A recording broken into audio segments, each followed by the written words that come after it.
बिस्मिल्लाहिर्रहमानिर्रहीम।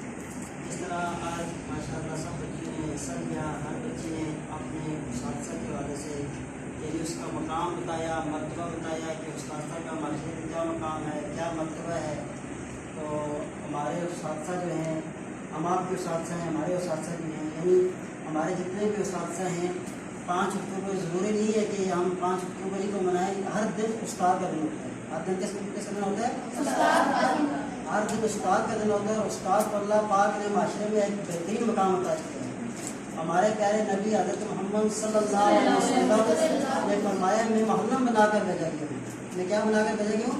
मोहल्लम बनाकर भेजा गया हूँ। उन्होंने ये नहीं कहा मैं डॉक्टर बनाकर भेजा गया हूँ, मैं हकीम बनाकर भेजा गया हूँ, मैं कुछ भी बनाकर भेजा गया। लेकिन आप सल्लल्लाहु अलैहि वसल्लम हकीम भी थे, डॉक्टर भी थे, लेकिन उन्होंने क्या लफ्ज़ यूज़ किए?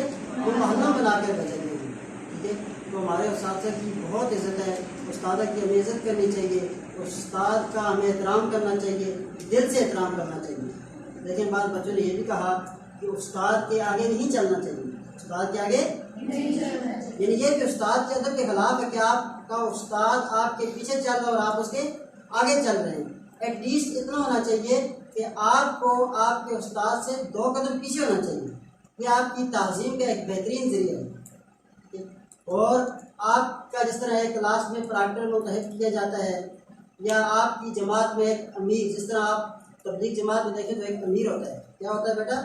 अमीर होता है। अमीर क्या होता है? उसकी जिम्मेदारी होती है कि उसने कैसे अपने साथियों को फैसिलिटेट करना है, कैसे लेके चलना है, सब ने उसकी बात सुननी है। तो आप सल्लल्लाहु अलैहि वसल्लम ने फरमाया, जिसने अमीर की अताअत की, जिसने किसकी अताअत की? अमीर की अताअत की, उसने मेरी नहीं अल्लाह की अताअत की। किसकी अताअत की? अल्लाह की अताअत की। यानी अमीर से मुराद वो है जो आप में एक बुलंद मर्तबे में अक्स कर दिया गया है कि वो आपको देखेगा, आपने अपनी हर बात उससे शेयर करनी है, उसको बतानी है ताकि वो दूसरे बंदे को आके बताए। तो अमीर का इतना बड़ा मुकाम है। जिस तरह आप क्लास में टीचर एक प्रॉक्टर को मुंतखब कर देता है कि बेटा आपने अपने प्रॉक्टर की इज्जत करनी है, आपने उसकी हर बात सुननी है। तो जब तक आप अमीर की अताअत नहीं करेंगे तो आप एक अच्छे मुसलमान नहीं बन सकते। देखिए ना, हमारे प्यारे नबी ने क्या कहा? जिसने अमीर की अताअत की उसने मेरी नहीं अल्लाह की अताअत की। और जिसने अल्लाह की अताअत की तो सोचें फिर उसका क्या मुकाम होगा। उस्ताद की बेटा बहुत इज्जत है। हम उस लिहाज से अपने उस्ताद की इज्जत नहीं कर सकते जिस तरह उस्ताद की इज्जत करने का एक हक है। ठीक है, देखें आपके जो माँ बाप होते हैं वो आपको आसमान से ज़मीन पर लाते हैं, लेकिन उस्ताद आपको ज़मीन से आसमान पर लेके जाते हैं। उस्ताद की इज्जत करना हम कर ही नहीं सकते, हम वो हक अदा ही नहीं कर सकते। क्योंकि हज़रत अली ने क्या फरमाया कि जिसने क्या मुझे एक लफ्ज़ पढ़ाया। हम तो आजकल हज़ारों लफ्ज़ पढ़ लेते हैं। कितने हम ये कहते हैं कि हमने तो इस टीचर से एक लफ्ज़ पढ़ा था, या उस टीचर से हमने 2 क्लास में पढ़ा था, तो हम 3 में पहुँचे, या हमने उसे 5th क्लास में पढ़ा था तो हम 6 में पहुँचे। तो बेटा आप जिस दिन पहले दिन आप स्कूल में इंटर हुए थे, स्कूल में क्या हुए थे? इंटर हुए थे। आपको अपना नाक साफ करने का तरीका नहीं आता था, आपको चलने का तरीका नहीं आता था, आपको बोलने का तरीका नहीं आता था, और आप अलीफ को डंडा पढ़ रहे थे। क्या पढ़ रहे थे? डंडा पढ़ रहे थे। और आपके उस्ताद ने आपकी उंगली पकड़ कर बताया ये अलीफ है। क्या है? अलीफ है। मुझे ये बताएं, क्या वो आपका उस्ताद नहीं है? क्योंकि उसने आपको अलीफ को जब आप डंडा पढ़ रहे थे उसने बताया ये अलीफ है। तो अपने उस उस्ताद की इज्जत भी आपके लिए उतना ही मुकाम रखती है जितना कि आप आज के उस्ताद में 9th 10th में जो आपको पढ़ा रहा है उसका भी इतना ही मुकाम है। तो अपने उस्ताद की इज्जत दिल से करें। कैसे करें? दिल से करें। कहते हैं कि जिसने अपने माँ बाप और अपने उस्ताद की दिल से इज्जत की तो वो ज़िंदगी में बहुत कामयाब होता है, ज़िंदगी उसकी परसकून गुजरती है।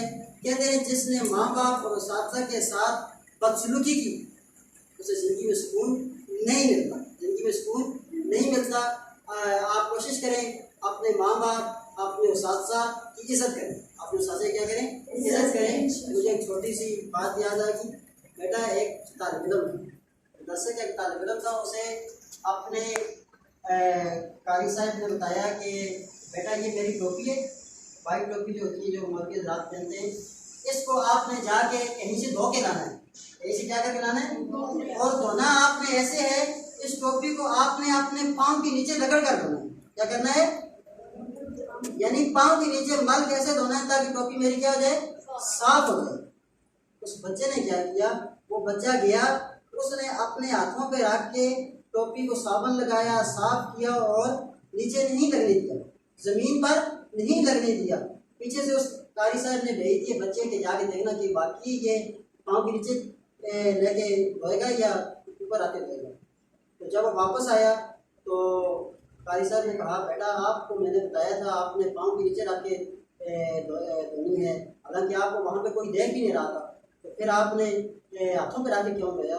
उसने कहा, मेरा अल्लाह मुझे देख रहा। क्या कह रहा था, मेरा अल्लाह मुझे देख रहा था, और मेरी इज्जत ने ये गुवारा नहीं किया कि मैं अपने उस्ताद की इज्जत को अपने पाँव तले रोक दूँ, अपने उस्ताद की इज्जत को अपने पाँव तले रोक दूँ। ये टोपी मेरे सर की इज्जत है, मेरे कारी साहब की इज्जत है, और मेरी हर गिज़ ये तौहीन होगी कि मैं अपने सर की जो टोपी को अपने पाँव तले रोक दूँ। देखिए उस बच्चे का दिमाग चेक करें, उस बच्चे ने अपने उस्ताद के बारे में क्या अल्फाज बोले।